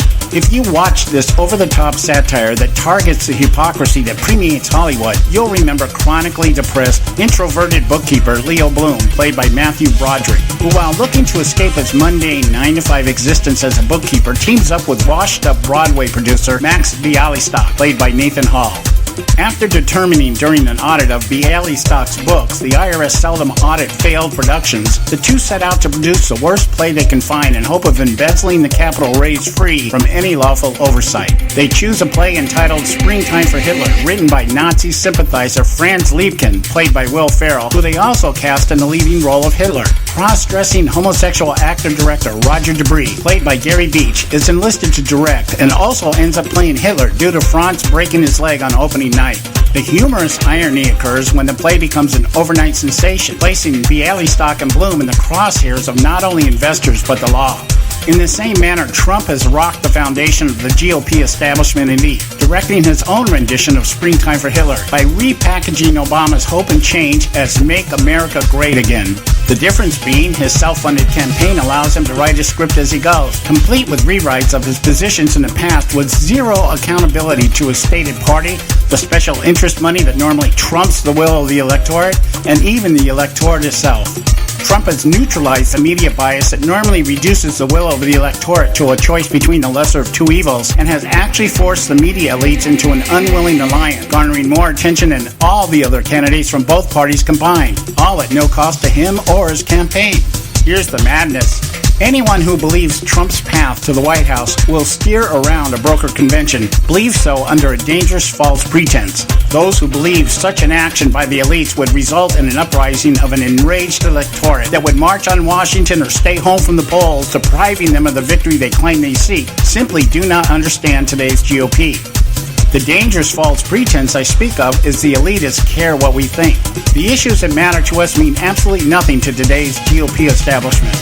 The evidence is obvious to anyone that takes just a moment to observe what has happened over the last 7+ years under Obama. Today's GOP does not want to govern conservatively. In fact, they wish not to govern at all. To support a Trump nomination is the kiss of death. If Trump runs against Hillary, the elitists on the other side, and loses, this allows the GOP elites to continue to talk a conservative game before surrendering to their enemies because they have, quote, no power. If the GOP wins the White House with Trump or even Cruz, they risk being exposed as people who would rather have Hillary. In the name of self-preservation, that cannot happen. The hard truth is today's electorate proves Jonathan Gruber's theorem. The stupidity of the American voter is the premise by which both establishments, left and right, chart their agenda, count their candidates, and govern, or don't govern. In the same way, leftists believe in the creation of utopia, too many on our side believe the likes of Trump will induce a change in Congress that will restore our republic. Both are delusional. We might as well be learning our new national anthem, Der Guten Tag Hauptklop, the sacred Siegfried Oath from Springtime for Hitler. This is John Matthews for Moments of Madness.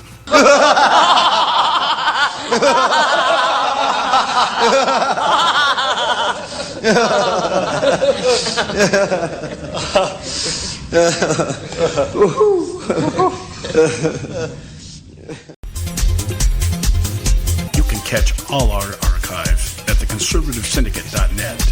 The Conservative Syndicate. Real conservative talk from real conservatives. Prices are for base buildings only. May not be available in some areas.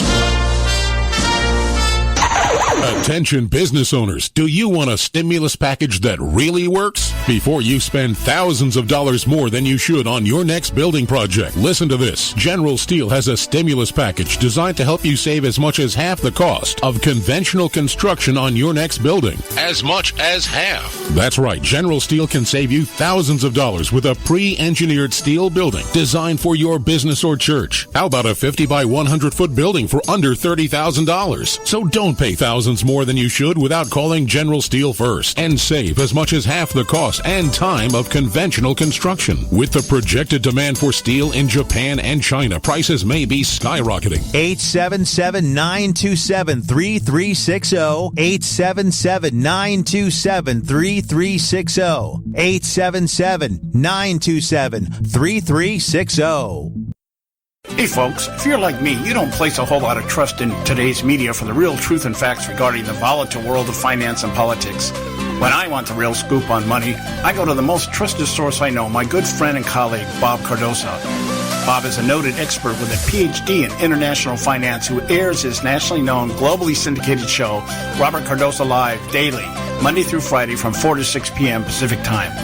With Bob, you'll get the right information at the right time from someone who knows his business and can help you make the right decision concerning yours. Again, Bob airs daily, Monday through Friday from 4 to 6 p.m. Pacific Time. Visit his website at robertcardosolive.com for information regarding stations and topics. That's robertcardosolive.com. Check Bob out. You'll be glad you did.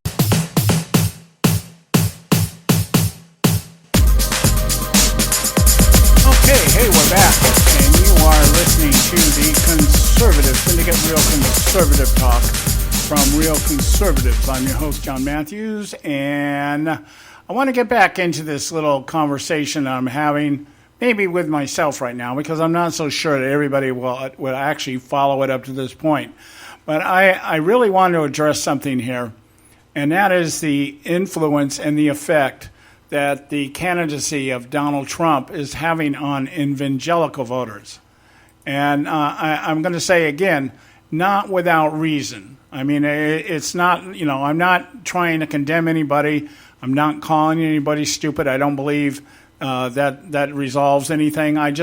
What I'm saying is that due to the nature of the environment and society that we live in today, and the narrative that has been pitched at us for at least the last 4 to 5 decades, what we have is a situation where we have basically conceded the narrative that government is supposed to be doing something. And so what we argue about is how they compromise to our benefit. When in fact, government was originally established, or the parameters of federal national government were established by our framers to pretty much stay out of our lives. And when we talk about what is supposed to be happening, it is at a state level, and even more importantly, at the local level, what your local community permits and what they don't permit and how things are done. So I'm talking about this caller that called into Rush Limbaugh. I think it was on last Friday, Open Line Friday. And he basically claims that he is, as an evangelical Christian, there are two camps of evangelical Christians. There are the no, I'll never vote for Trump evangelicals, and the no, I'll never vote for Clinton evangelicals. And so the no, I'll never vote for Clinton evangelicals have no problem voting for Donald Trump, because after all, it's not Clinton, okay? And he's saying, I can't vote for either one because as an evangelical Christian, I have to go for the moral character, integrity, and everything else, and that's why he claims he will write in Ted Cruz. And this is where I want to get into Rush Limbaugh's response, and then I want to point out to you where I think Limbaugh completely misses it. So Rush is saying to the guy's saying basically, when I go to the voting booth, it isn't so much to choose, the national executive. He's looking for somebody with integrity and morality and wisdom. And so for me to vote for either Clinton or Trump, that's not going to work. So Rush says to him, well, wait a minute. Trump hasn't faced Clinton in South Carolina. I'm not sure I'm following you. And the caller says, no, I'm just saying if it were to come down to Trump and Clinton, the only reason they're pushing, Rush says, no, the way you set it up, it comes down to Trump and Clinton. You've got nothing to vote for. The caller says, that's my point, but that's okay. I'm not an angry male. I just see God as sovereign. He moves men and nations. He'll take care of that. I don't feel compelled to vote for either one, and I don't think that's a cop-out. I'm going to go in and I'm going to write Ted Cruz's name on the write-in ballot, and how many people didn't vote for Romney, Rush? So he's trying to justify or rationalize his argument that he will write in Ted Cruz because he's the one that he sees as having these qualities and characteristics that he, as an evangelical Christian, has an obligation to vote for. My point being here in regard to this caller is this statement that God moves. God is sovereign, and he moves men and nations. Just kind of store that in your head for just a moment. Rush responds and says, look, there's no way a write-in candidate is going to win anything. The write-in candidate's not going to win any race that we're talking about here that matters. And if the choice comes down to Trump or Clinton, you're sitting out. Which, if you're not going to make a judgment on the lesser two evils, as you say, if they're both irredeemable, then you may as well not vote. Your write-in isn't going to matter. I don't want to get cynical here, Rush goes on to say, but when you look at the demographic spread, here one of the things that's got everyone puzzled is that Trump is getting a lot more evangelical voters than anybody thought. And the second half is that Ted Cruz is not winning them all, which is what everybody thought would happen. And I concur with that. Accurate observation. This is why I have been saying, in an attempt to be helpful, see, I know what Senator Cruz's strategy has been. I know what it's been. He said, how does he say it? I want to paraphrase this.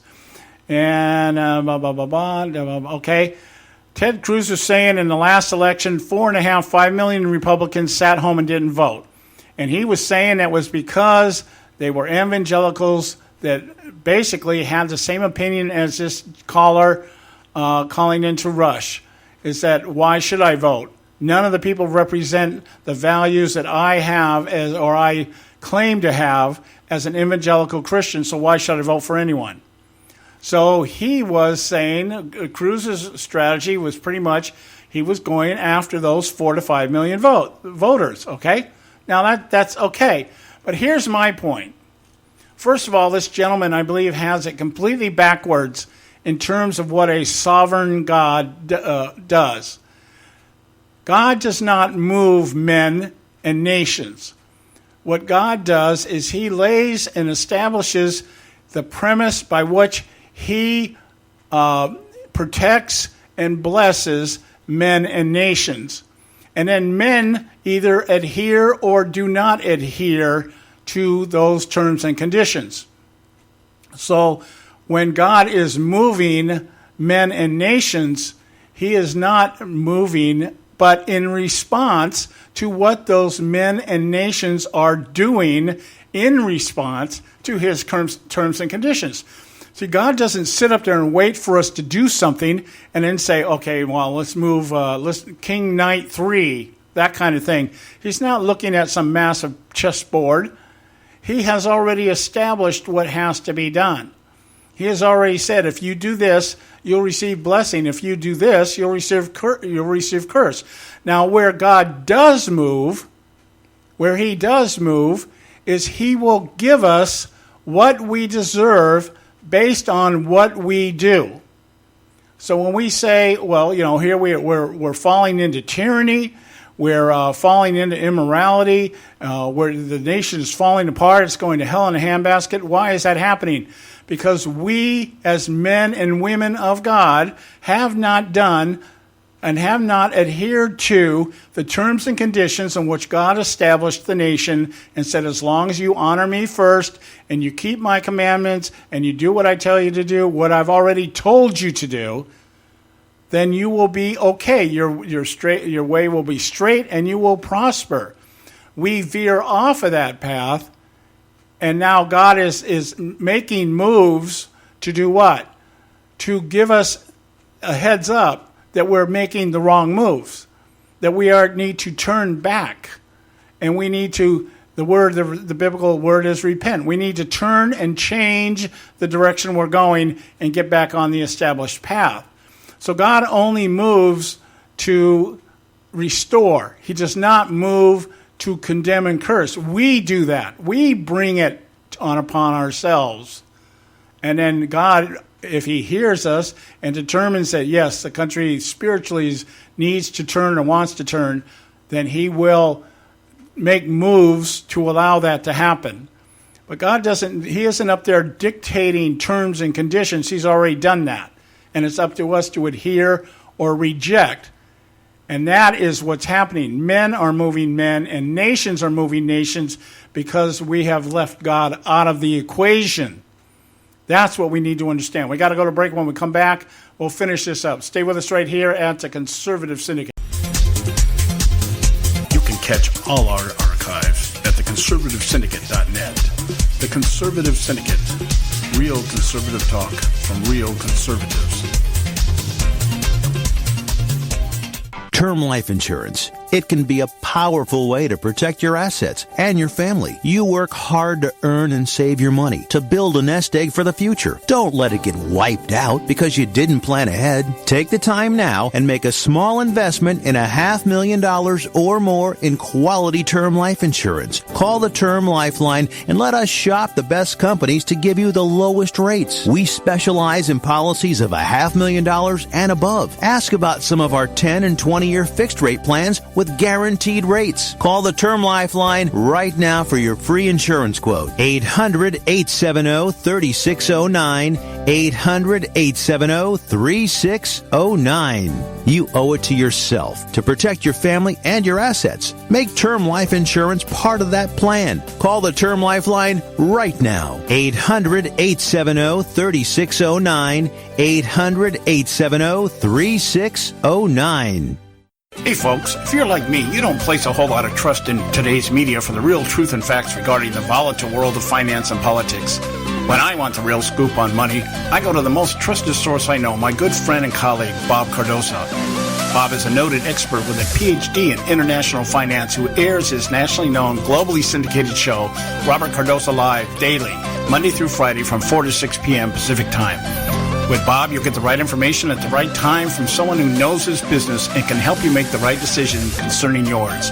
Again, Bob airs daily, Monday through Friday from 4 to 6 p.m. Pacific Time. Visit his website at robertcardosalive.com for information regarding stations and topics. That's robertcardosalive.com. Check Bob out. You'll be glad you did.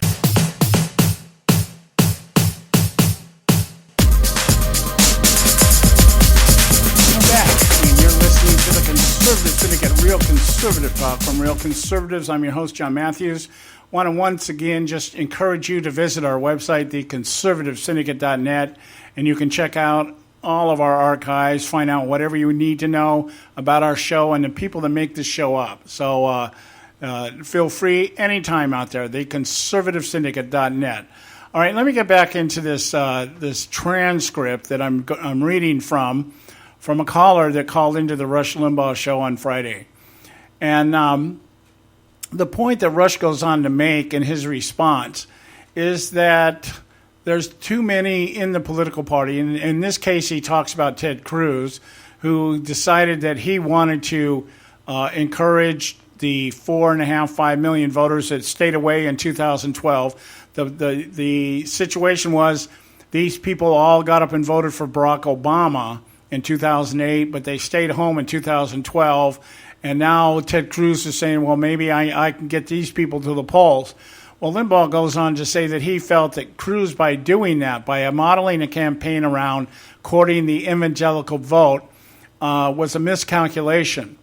And it's a miscalculation because evangelicals are like everybody else. They don't always vote based on their evangelical values, okay? The idea that an evangelical would vote for Donald Trump, who as Rush describes him, the walking sin, is something that has been taken for granted or something that is believed and not rightfully so. Well, he's right in that regard. Yeah, I think Rush has hit the nail on the head there. Where I think Rush is wrong is thinking that the evangelicals are really as evangelical as they say they are. See, that's where I start drawing the distinction. I see and hear so many people carrying and waving the Christian banner out there, and it's all about love, and it's all about Jesus, and it's all about God, and it's all about, everything else. But I don't see, or what I don't hear, is Christians calling evil evil. Nor do they, in this day and age, they seldom recognize good as good. See, everything has become so relative because of the narrative. How many Christians think that homosexuality is an acceptable lifestyle? Not acceptable on my terms. On my terms, I could care less. As an evangelical Christian, what you do in your personal life and the decisions you make and the choices you make are yours. They're yours alone. You'll face God for that. But what I'm talking about is in terms of actually coming out and defending it or condoning it or justifying it in the same manner that the godless would do this, that would state their case. And why? Because the misconception is to tell somebody they're doing something wrong is hate and not love. That's the problem. It's hatred. It's not love. It's not love to tell somebody that they're heading down a course or a path that could lead to their destruction, if not in this world, certainly in the next. Love is telling your child that they're doing something wrong. It's not saying, well, because I love you so much, I'm going to let you continue to do it. How many of us tell our kids, don't drink and drive? Don't drink, but if you do drink, don't drive.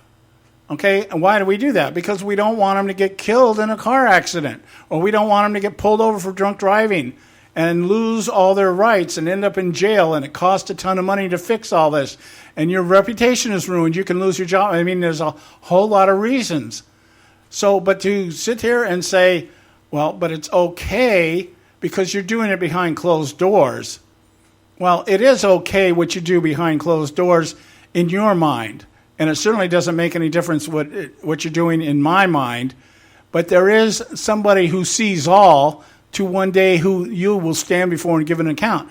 And if I love you as much as I say I do, I will do what God says, and that is to remind you or warn you you're doing something that's contrary to his terms and conditions.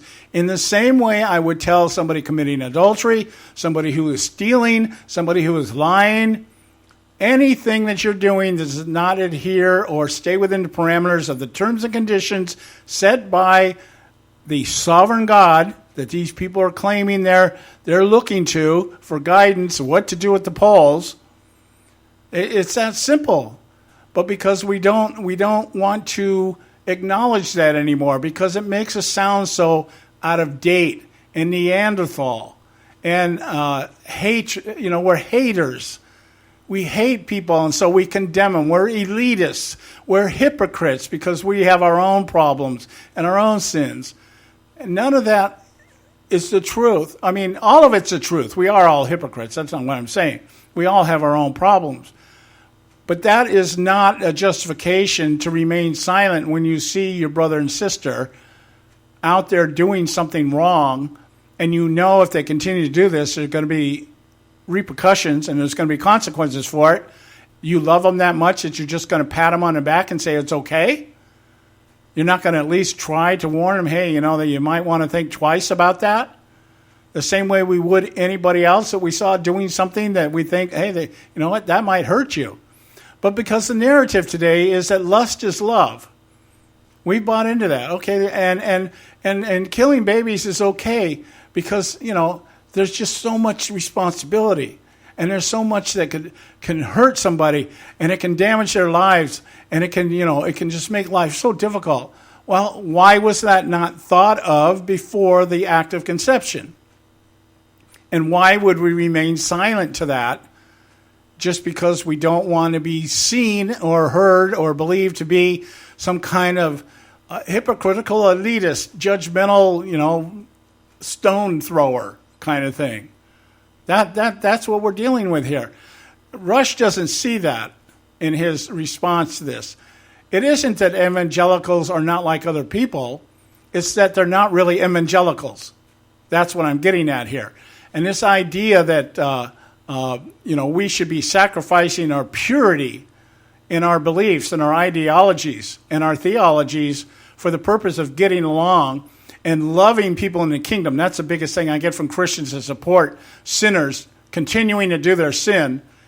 And is, we love them into the kingdom. We need another word I hear a lot of is bridge builder. We need to build bridges. God is not a bridge builder. God is a bridge burner.